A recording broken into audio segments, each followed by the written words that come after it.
పశ్చిమాసియాలో యుద్ధం భీకరంగా కొనసాగుతోంది. ఇరాన్ సైనిక సామర్థ్యాన్ని దెబ్బతీసేందుకు అమెరికా, ఇజ్రాయెల్ సంయుక్తంగా విరుచుకు పడుతున్నాయి. అయితే ఇంత పెద్ద యుద్ధం జరుగుతున్నా ఇరాన్ ప్రాక్సీ సంస్థ అయిన హౌతీలు మాత్రం మౌనం వహిస్తున్నారు. గాజాపై దాడులు ఆగకపోతే ఎర్ర సముద్రంలో ఏ నౌకని వదలబోమని హెచ్చరించిన హౌతీలు ఇప్పుడు ఇరాన్ పైనే దాడులు జరుగుతున్నా ఏ మాత్రం స్పందించడం లేదు. అమెరికా నేరుగా యుద్ధంలో ఉండటమే దీనికి కారణమా, లేక హౌతీల ఆయుధాగారం ఖాళీ అయిందా? యెమెన్ రెబల్స్ మౌనం వెనుక దాగిన ఆసక్తికర కోణాలని ఈ స్పెషల్ స్టోరీలో చూద్దాం.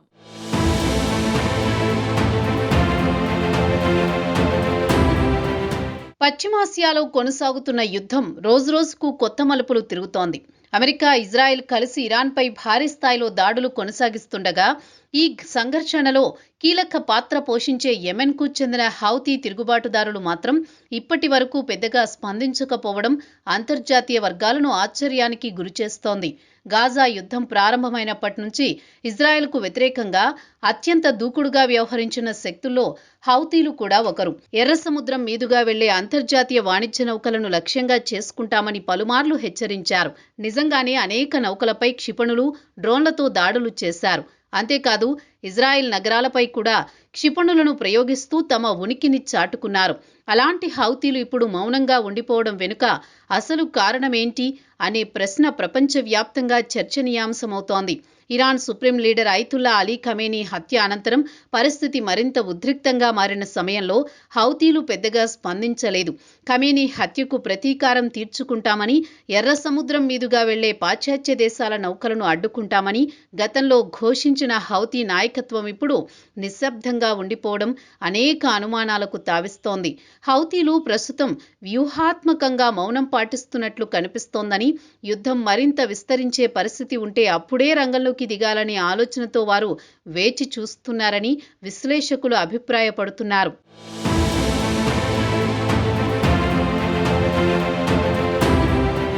ప్రస్తుత యుద్ధంలో అమెరికా ప్రత్యక్షంగా పాల్గొంటోంది. అమెరికా సైనిక శక్తి ఎంతటి ప్రభావం చూపగలదో ప్రపంచానికి తెలిసిందే. ఈ పరిస్థితుల్లో హౌతీలు నేరుగా యుద్ధరంగంలోకి దిగితే అది చాలా కాలం పాటు కొనసాగించే యుద్ధంగా మారే అవకాశం ఉంది. అలాంటి సుదీర్ఘ పోరాటాన్ని తట్టుకునే స్థాయిలో తమ వద్ద ఆయుధాలు, మానవ వనరులు ఉన్నాయా అనే విషయాన్ని కూడా హౌతీ నాయకత్వం పరిశీలిస్తున్నట్టు తెలుస్తోంది. అందుకే తొందరపడి నిర్ణయం తీసుకోకుండా పరిస్థితులను అంచనా వేస్తున్నట్లు విశ్లేషకులు భావిస్తున్నారు. ఇదిలా ఉండగా యెమెన్లో అంతర్గత పరిస్థితులు కూడా హౌతీలకు అంతగా అనుకూలంగా లేవని చెబుతున్నారు. యెమెన్లో హౌతీలకు వ్యతిరేకంగా ఉన్న వర్గాలు ఇటీవలి కాలంలో మళ్లీ బలపడుతున్నాయి. దేశంలో రాజకీయ, సైనిక పరిస్థితులు మళ్లీ సంక్లిష్టంగా మారే అవకాశాలు కనిపిస్తున్నాయి. ఈ నేపథ్యంలో బయట యుద్ధంలో పూర్తిగా నిమగ్నమైతే దేశీయంగా తమ ఆధిపత్యం బలహీనపడే ప్రమాదముందని హౌతీ నాయకత్వం భావిస్తున్నట్లు తెలుస్తోంది. అందుకే ప్రస్తుతం మొదట యెమెన్లో పరిస్థితులపై దృష్టి పెట్టాలని నిర్ణయించినట్లు ప్రచారం జరుగుతోంది.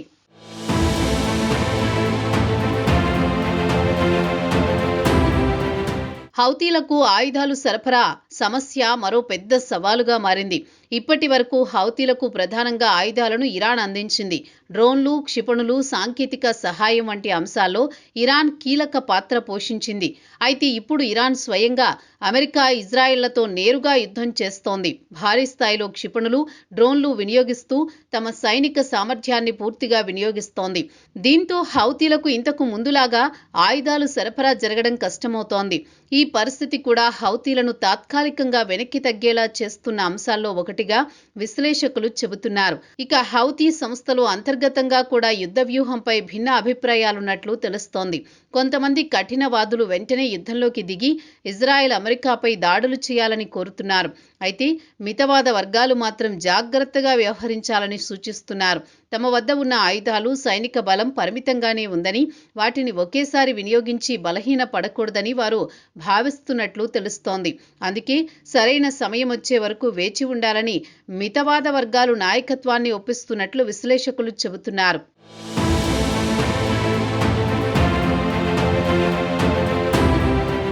గత 3 సంవత్సరాలుగా హౌతీలు ఇజ్రాయెల్పై అనేకసార్లు క్షిపణి దాడులు చేశారు.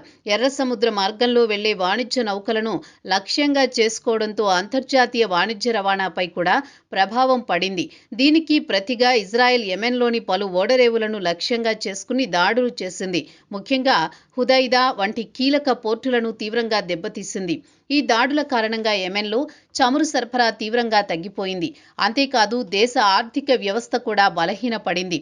ఇలాంటి పరిస్థితుల్లో మళ్లీ పెద్ద స్థాయి యుద్ధంలోకి దిగితే యెమెన్ పరిస్థితి మరింత దయనీయంగా మారే ప్రమాదం ఉందని నిపుణులు హెచ్చరిస్తున్నారు. ఇప్పటికే యుద్ధం, ఆర్థిక సంక్షోభం కారణంగా యెమెన్ ప్రపంచంలోని అత్యంత క్లిష్టమైన మానవతా సంక్షోభాల్లో ఒకటిగా మారింది. ఆహారం, ఇంధనం, ఔషధాల కొరత ప్రజలను తీవ్రంగా ఇబ్బందులకు గురిచేస్తోంది. ఈ నేపథ్యంలో మరో పెద్ద యుద్ధంలోకి దిగితే పరిస్థితి అదుపు తప్పే అవకాశం ఉందని కూడా విశ్లేషకులు చెబుతున్నారు. మొత్తానికి పశ్చిమాసియాలో కొనసాగుతున్న ఈ మహాయుద్ధంలో హౌతీల మౌనం వెనుక అనేక కారణాలు కనిపిస్తున్నాయి. అమెరికా ప్రత్యక్షంగా రంగంలో ఉండడం, యెమెన్లో అంతర్గత పరిస్థితులు అనుకూలంగా లేకపోవడం, ఇరాన్ నుంచి ఆయుధాల సరఫరా తగ్గిపోవడం, అలాగే సంస్థ లోపల వ్యూహంపై పరిస్థితులు ఎలా మారతాయో చెప్పడం కష్టమేనని పశ్చిమాసియా రాజకీయాలు ఎప్పుడైనా కొత్త మలుపు తిరిగే అవకాశం ఉందని విశ్లేషకులు చెబుతున్నారు. ప్రస్తుతం ప్రపంచ దేశాలు హౌతీల తదుపరి నిర్ణయంపై కూడా దృష్టి సారిస్తున్నాయి. వారు యుద్ధ రంగంలోకి దిగితే ఈ సంఘర్షణ మరింత విస్తరించి పశ్చిమాసియాలో పూర్తిస్థాయి ప్రాంతీయ యుద్ధంగా మారే ప్రమాదం ఉందని నిపుణులు హెచ్చరిస్తున్నారు. దీంతో హౌతీల తదుపరి అడుగు ఏమిటన్నది ఇప్పుడు అంతర్జాతీయ రాజకీయాల్లో చర్చనీయాంశంగా మారింది.